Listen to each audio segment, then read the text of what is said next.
does telepathy exist? Real telepathy, where minds seem to connect beyond ordinary sensory channels and even across great distances. Throughout the ages and across many cultures, reports of apparent telepathic experiences are so common that for many people they are simply a part of life's rich tapestry. In science, however, telepathy is a highly controversial subject.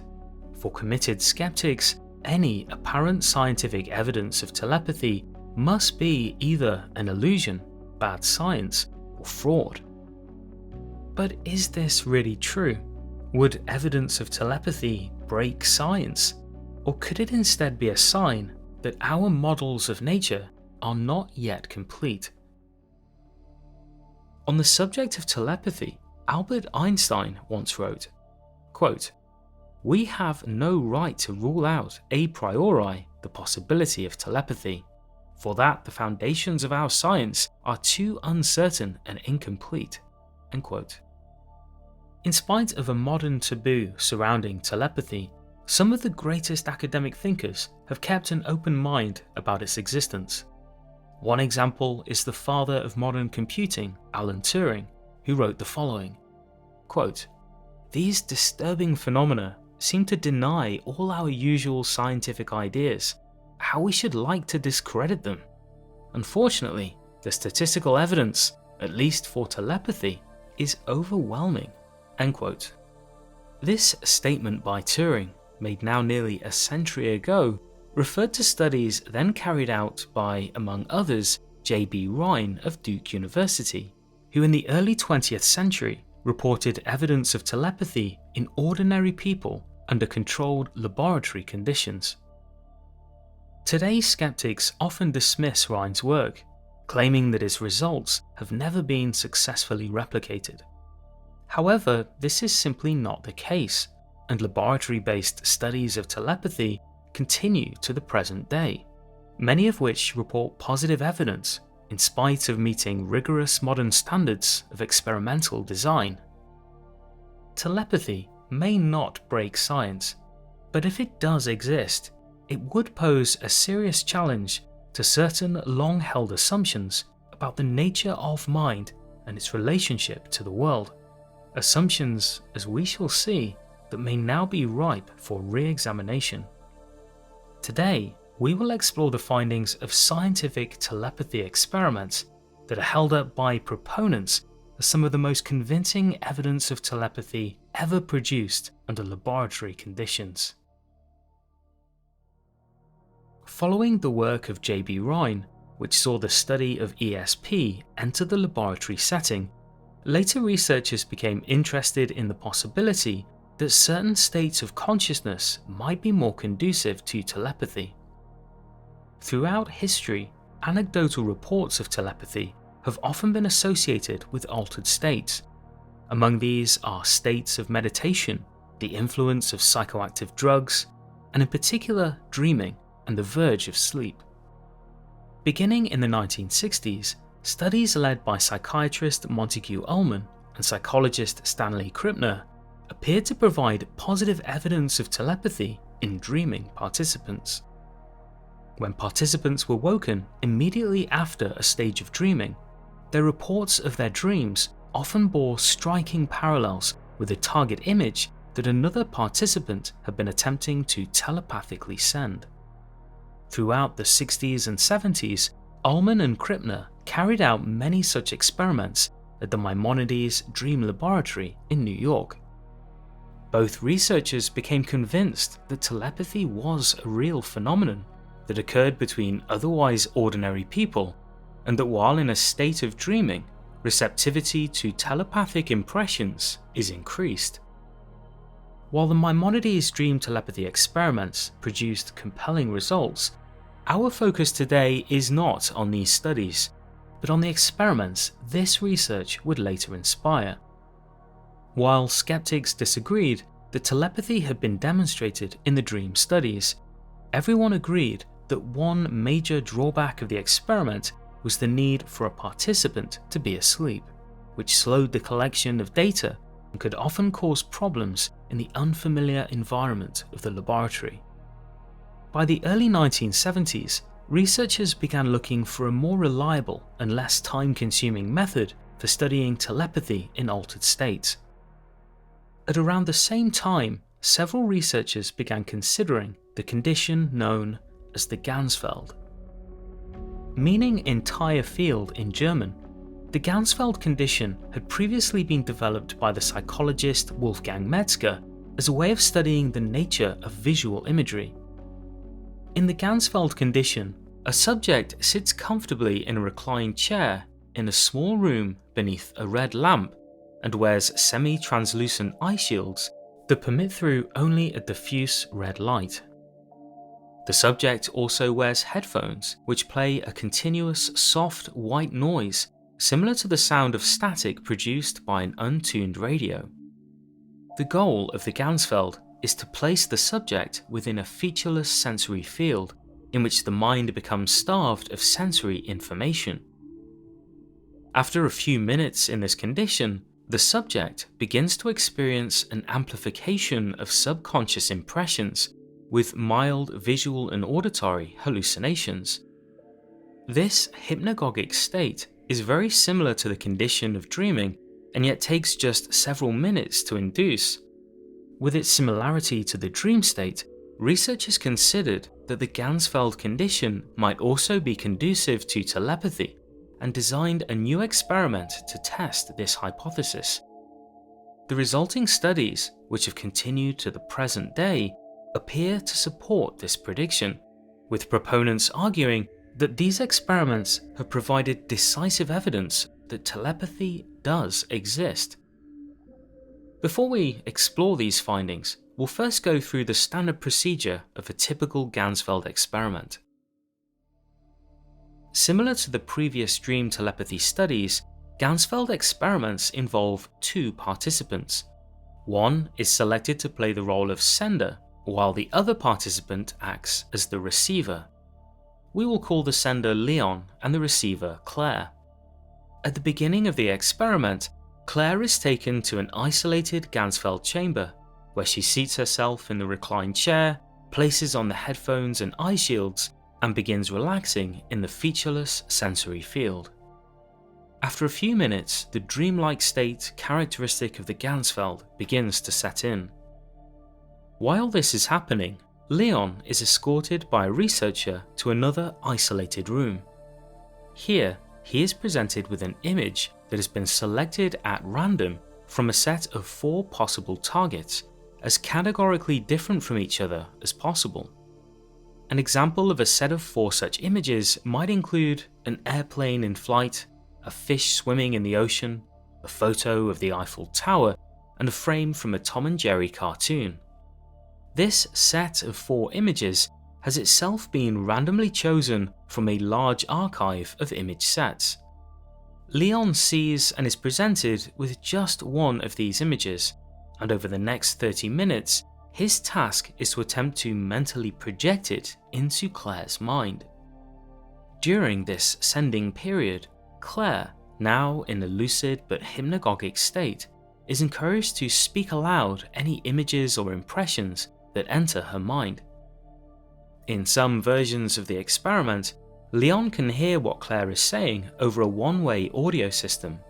This provides a kind of feedback for Leon, who may choose to alter his sending strategy in response to what Claire is saying. After 30 minutes, the session ends and Claire is instructed to remove the headphones and eye shields, but to remain sitting in the reclined chair. A researcher now enters the chamber and presents her with the set of 4 images, one of which being the target that Leon had been trying to send. At this stage, Claire might also be played a recording of her verbal impressions to remind her what was going through her mind during the sending period. Finally, Claire selects the single image that most closely matched her impressions. Only if she selects the correct image, the one Leon had been attempting to send, is the session counted as a hit. In most GANZFELD experiments, there are 4 possible targets, which gives a 1 in 4 likelihood that Claire will select the target image by chance. In other words, chance predicts a 25% hit rate. And yet, as we shall explore, when many GANZFELD sessions are carried out, participants tend to choose the correct target significantly more often, around 32% of the time. This additional 7% may not sound like a lot, and yet when a similar hit rate is reported over a high number of sessions and across many studies, this becomes hugely statistically significant. But is this really telepathy? Are there other more mundane ways by which Claire might get information about the target? A crucial detail is that the researcher conducting the experiment does not know the target until after the experiment is finished. This is known as running the experiment blind. This standard practice prevents the researcher from inadvertently giving Claire any subtle clues that might influence her final choice about the target. But what about the GANZFELD chamber itself? Another important detail of the experiment is that the GANZFELD chamber is acoustically shielded to prevent any outside noises reaching Claire during the experiment.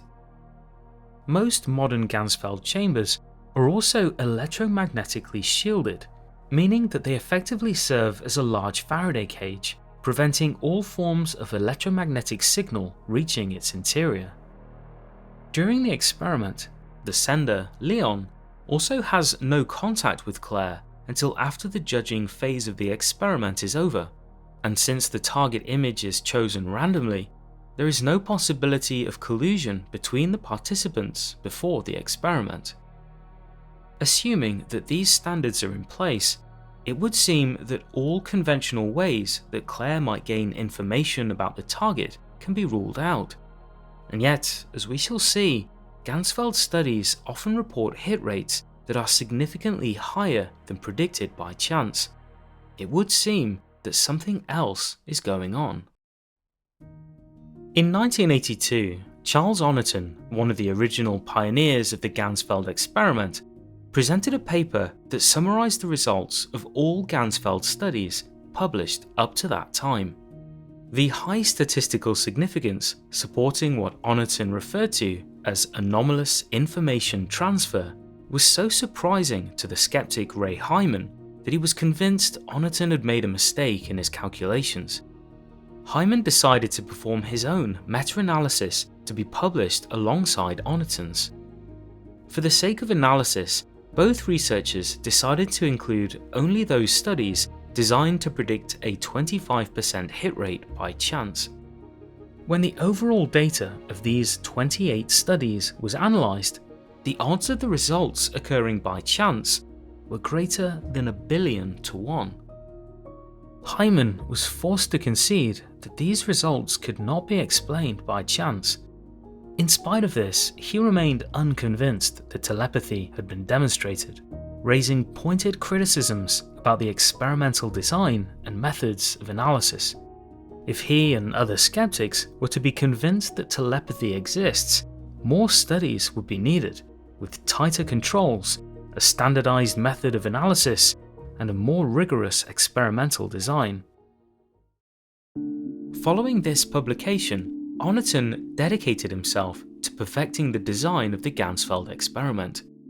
He developed a strict new protocol in which computers were used to automate every stage of the experiment. Over the next 7 years, Oniton conducted an additional 354 sessions under this new design, which he termed Auto GANZFELD. When these sessions were analysed, the overall hit rate was 34%, significantly higher than chance and very similar to the results of the previous meta-analysis. When commenting on the findings of these Auto GANZFELD experiments, the still skeptical Ray Hyman remarked, quote, "Oniton's experiments have produced intriguing results. If independent laboratories can produce similar results, with the same relationships and with the same attention to rigorous methodology, then parapsychology may indeed have finally captured its elusive quarry." End quote. While Hyman, a committed skeptic, was never convinced by the research that followed, subsequent GANZFELD studies did indeed continue to report apparent evidence of telepathy.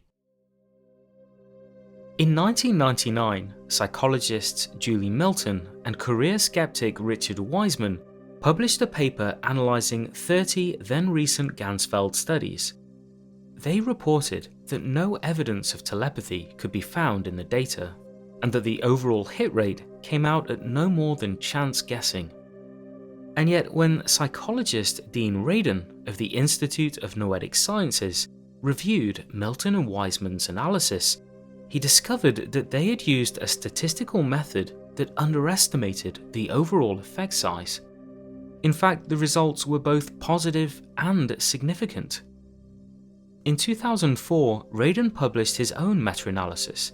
It included all reported GANZFELD studies between 1974 to that time. Across 88 studies and thousands of sessions, the average hit rate was approximately 32%. He further calculated that the likelihood of this result, due to chance, was approximately 29 quintillion to 1. Skeptics have always resisted that the GANZFELD studies reveal any evidence of telepathy. In responding to skeptical criticism, researchers have gone to unprecedented lengths to ensure that experiments are tightly controlled and that all alternative explanations for positive results are ruled out. They invited professional magicians to overlook the experimental design, employed the use of industrial horns to test for possible audio leakages in the soundproof chamber, and painstakingly examined entire target archives in search of possible fingerprint smudges. As Radin points out, the modern GANZFELD experiment is probably as close to a perfect experiment as is ever likely to be achieved. One important criticism that needs to be addressed is the possibility of a publication bias, also known as a file drawer effect. The concern is that perhaps studies producing null results are considered to be uninteresting by researchers who then don't bother publishing them. As a result, these unpublished studies languish hidden away at the back of the researcher's file drawer. This creates a worrying possibility that a failure to report unsuccessful studies inflates the appearance of positive results. Skeptics have repeatedly pointed to this explanation when dismissing the GANZFELD experiments. What is often overlooked, however, is that a standard statistical protocol can be used to test for a possible file drawer effect. Put simply, it involves calculating the number of studies with null outcomes that will be required to bring the overall results in line with chance expectation. When Dean Radin carried out this analysis on all published GANZFELD studies, it was clear that a file drawer effect did not explain the results. More than 2,000 unreported studies would be needed, all with results at chance, and each with an average of 36 trials.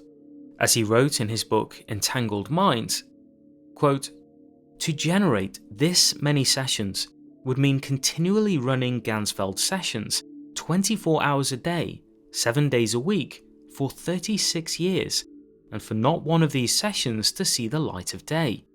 That's not plausible." End quote. Looking at all GANZFELD studies, as Radin and others have done, the overall result is enormously statistically significant. Yet perhaps a safer approach is to judge the evidence based only on the most recent studies, where the design of the experiment has been slowly fine-tuned to its most rigorous modern standard. In 2020, psychologists Lance Storm and Patrizio Tresoldi published a meta-analysis that did just this. The authors compiled the results of all modern GANZFELD studies published between 2009 and 2018. They concluded that in spite of rigorous modern standards, these experiments had continued to produce significant evidence of telepathy. Furthermore, GANZFELD experiments have produced consistent, repeatable, and significant effects that have not declined since the mid-90s. In the end, no amount of evidence will ever convince a committed skeptic. but it is now the opinion of many researchers that telepathy has now been conclusively demonstrated in these experiments. If the evidence of telepathy is as strong as proponents argue, why doesn't everyone know about it? The reason, it seems, largely comes down to a taboo. Skeptics believe that telepathy is impossible, so any apparent evidence must be either flawed or fraud. The taboo appears to originate in the concern that belief in telepathy is characteristic of a superstitious and pre-scientific worldview, of which it is the role of science to replace. The skeptic often appears to position themselves as the gatekeeper of rationality, holding back the relentless tides of human superstition and magical thinking. There is an implicit concern that acknowledging the existence of telepathy would open the floodgate to everything under the dubious umbrella of paranormal. Whatever we think about these other things, if telepathy exists, it almost certainly has nothing to do with UFOs, the Bermuda Triangle, cursed statues, or Bigfoot. It would, however, be an indicator that our understanding of the mind and its relationship to the world is not complete. And yet this is a point on which virtually everyone already agrees. As Einstein pointed out, there is nothing in physics that rules out the possibility of telepathy. In fact, advances in physics would seem to make telepathy more plausible than ever. Over the last 100 years, physics has dramatically shifted from the previous mechanistic and deterministic paradigm of previous centuries. Modern physics has proven that non-local connections of the kind apparently exhibited by telepathy are supported by fundamental reality, with phenomena like quantum entanglement, once deeply controversial, having now been demonstrated in physics laboratories around the world. Entanglement reveals that entities separated in both space and time can retain a mysterious, instantaneous connection. This quantum non-locality has been interpreted to mean that the underlying nature of reality is a holistic fabric out of which space and time are emergent phenomena. To be clear, this is not to say that telepathy is in any way explained by entanglement, but simply that its existence can no longer be seen as violating known principles in physics. We also live in a time in which both scientists and philosophers increasingly take seriously the idea that what we think of as consciousness is an intrinsic feature of reality. The truth is that in spite of powerful breakthroughs in psychology and neuroscience, the mind and consciousness remain deeply mysterious phenomena that do not seem to fit with the prevailing materialist, mechanistic paradigm. In recent years, the argument that consciousness may be fundamental has become an increasingly credible position, defended by respected philosophers, physicists, and neuroscientists. I think that's the situation we're in with consciousness. If you can't explain consciousness in terms of the existing fundamentals, space, time, mass, charge, then as a matter of logic, you need to expand the list. The natural thing to do is to postulate consciousness itself as something fundamental, a fundamental building block of nature. This movement is a subject that we've explored in several other episodes, but importantly, if consciousness is among nature's deep fundamentals, and nature, as described by modern physics, is at its deepest level an interconnected and holistic fabric, then phenomena like telepathy seem increasingly plausible. Together, the findings of telepathy studies appear to support the view that some aspect of our minds extends beyond our brains and connects with the minds of other people, especially those with whom we are psychologically bonded. They suggest that when we form meaningful connections with other people, deeper relationships are being cultivated than materialist theories of the mind can accommodate. If telepathy exists, it would require us to rethink the nature and fundamental boundaries of the self. Recognition of its existence could impart a new sense of responsibility for the content and quality of our consciousness, with far-reaching implications, philosophical, social, and ethical. For researchers studying these phenomena, telepathy falls within a category of effects known as psi. The word psi simply meaning of the mind or psyche.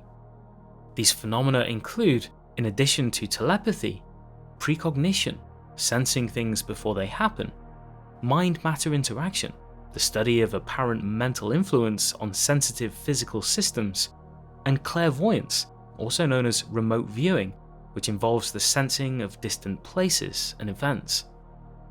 As we shall explore in future episodes, each of these psi phenomena appears to be supported by a surprising amount of scientific studies, the evidence of which cannot be easily dismissed.